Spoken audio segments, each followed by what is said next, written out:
So, good afternoon po sa inyong lahat at nandito po tayo sa itaas ng ating eskwelahan sa Burog Integrated School. At ito na po ang aming proyekto para sa aming Sustainable Feeding Program. Ayan po, maraming mga nagtatrabaho pong mga Aita dito, mga Aita Magachi. Shoutout sa inyo, paki-like and comment and share. Okay, ginagawa natin yan ay para sa inyong mga anak.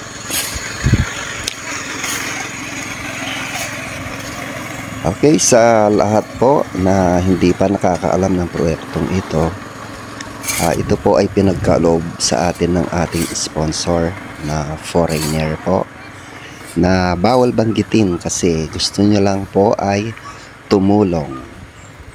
So ayan na po ang magiging building. Actually po ang mga ilalagay dito ay mga free range chicken, yung mga Rhode Islands, yung ganon. Hindi po yung mga puti, ito po ay mga malalaki. So yung sponsor ko po, siya yung nagbigay ng 7 classrooms including computer laboratory at ang patubig, yung submersible pump. So yung nakita po ninyo kanina ay ang third layer, yung pinaka itaas, ayun no. Ayan. At ito po ang kanyang daanan. Pataas po ito kasi bundok po ito. Pinatag lamang. At ito naman po ang second layer. Ayan. Ayan po. Bali 3 layer po ang paglagyanan po ng free range chicken dito. Mamaya pagbaba ko ay makikita ninyo yung first layer. Ayan. So ito po yung daanan namin. Ayan yung second layer. Ayan. Ayan, kung nakikita po ninyo mga semento ay dahil mataas po ang daanan, hindi kayang isampa ng elf.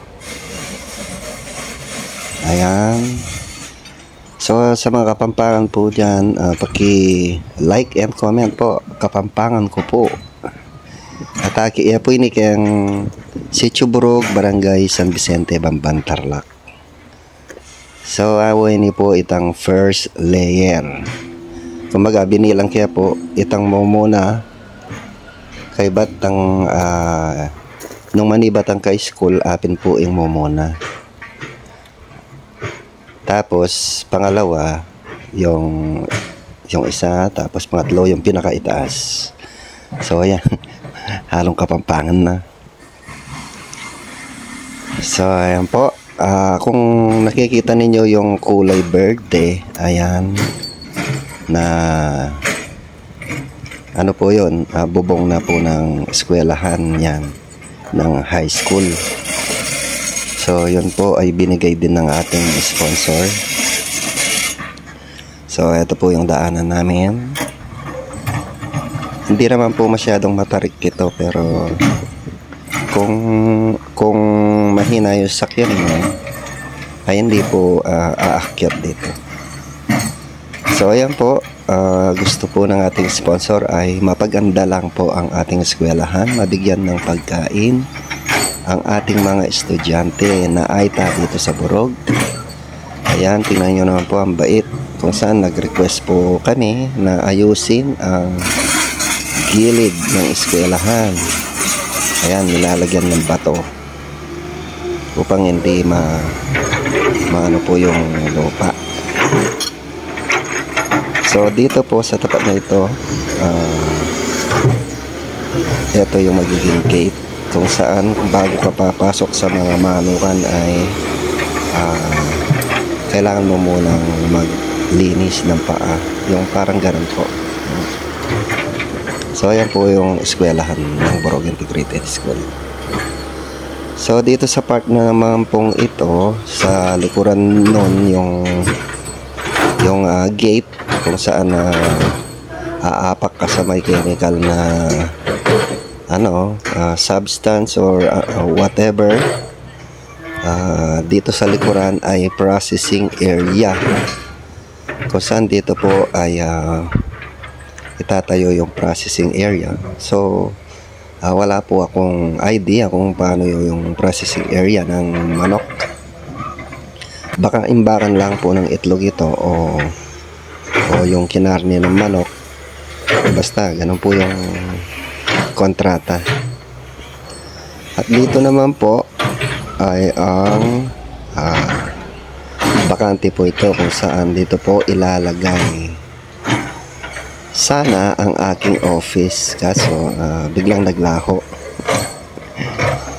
Hindi ko po pwede sabihin yun dahil masyadong confidential. Bakit naglaho ang tatayo ko sana ng office doon. So mag-aantay na lang po siguro ako ng ibang sponsor. So ayan po ang aming eskwelahan. Okay, kung mapapansin po ninyo o nagtatanong kayo kung baabaho ba ang ating eskwelahan sa mga poultry nito, kung tama ba ang desisyon ko na magkaroon ng poultry. Actually, mga free range po ang poultry dito. Marami nang nag-raise ng